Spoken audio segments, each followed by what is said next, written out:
வணக்கம். Edison talkies நேயர்கள் அனைவருக்கும் எனது பணிவான வணக்கங்கள்.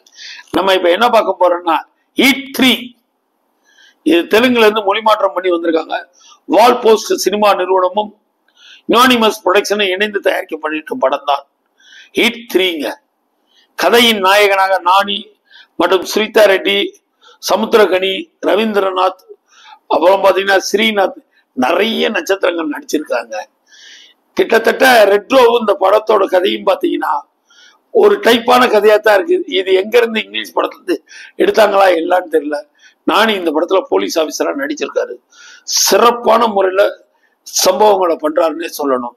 வழக்கம் போலதான் ஒரு சின்சியர் போலீஸ் ஆபீசர். ஒரு குரூப் என்னன்னா உயிரை பணைய வச்சு சாடிஸ்டான ஒரு உலகங்க. அந்த உலகத்துல உயிரை பழிவாங்கிறதாங்க கதை. அதுல ஒரு ஆளை செலக்ட் பண்ணி கொள்றானுங்க. அந்த ஆளை கொள்றதுக்கு பணம் கட்டி பாக்குறாங்க உட்காந்து வேடிக்கை. இது எப்பேற்பட்ட கதைங்க. ஒரு ஆளை ஒருத்தன் கொள்றான், அதை ஒரு கும்பல் கை தட்டி ரசிச்சு பாக்குறாங்க. அதுதாங்க ஹீட் 3. இந்த மாதிரி ஒரு குரூப் உலக, அதாவது இந்தியா முழுக்க பறந்து இருந்து கிடக்குது. அவங்கள கண்டுபிடிக்கணும்னு சிட்டி போலீஸ் ஆபீசர் கமிஷனரான நானிக்கு அந்த கேஸை கொடுக்குறாங்க. நானி அந்த கேஸை டீல் பண்றதுக்காக ட்ரெயின்ல கிளம்பி போயிருமா. அவருக்கு ஜோடியாவே ஹீரோயினே சித்தி ரெட்டியே கூட வர்றாங்க. அவரும் ஒரு போலீஸ் ஆபீசர் தான்.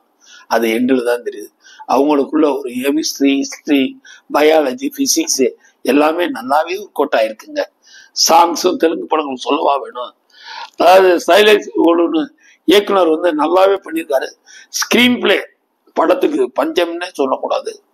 கேமராமேன் மிரட்டுன்னு மிரட்டிருக்காரு. மிக்கி ஜோ மேயர்ங்கிறது தான் கேமரா. மியூசிக் சானுகான் வர்கீஸ். ரீ ரெக்கார்டிங் சும்மா பின்னி படம் எடுத்துருக்கான். கேமராமேனோட ஒளிப்பதிவை பாராட்டியே தரணும். அதாவது இந்த படத்துக்காக ஒரு இடம் லொகேஷன் தேடி போயிருக்காங்க. உண்மையாவே பயங்கர மிரட்டலா தான் இருக்குது. அந்த இடத்துல தாங்க கிளைமேக்ஸ். ஞானி கிட்டத்தட்ட ஒரு 60 பேரை அடிக்கிறாருங்க. மனுஷன் சும்மா சொல்லக்கூடாதுங்க. எங்க இருந்துதான் கடவுள் இந்த பவர் கொடுத்துருக்காரு. அடின்னு அடிச்சு நொறுக்கி அந்த வில்லன்களை துவாம்சம் பண்றாருங்க. படத்தோட கதை இதுதாங்க. அதாவது கிட்டத்தட்ட ரெட்ரோவோட கதையும் இந்த கதையும் ஒன்னாதான் தெரியுது. இதுல இருந்து என்ன தெரியுதுன்னா, இங்கிலீஷ் படத்துல இருந்து நேரடியா எடுத்திருப்பாங்கன்னு தான் நினைக்கிறேன்.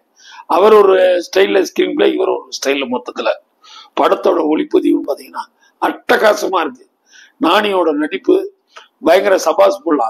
இந்த படத்து மூலம் நானி பெரிய ஒரு ஆக்ஷன் ஹீரோ உண்டான ஃபைட் மாஸ்டரை பாராட்டியே தான் தெரியும்.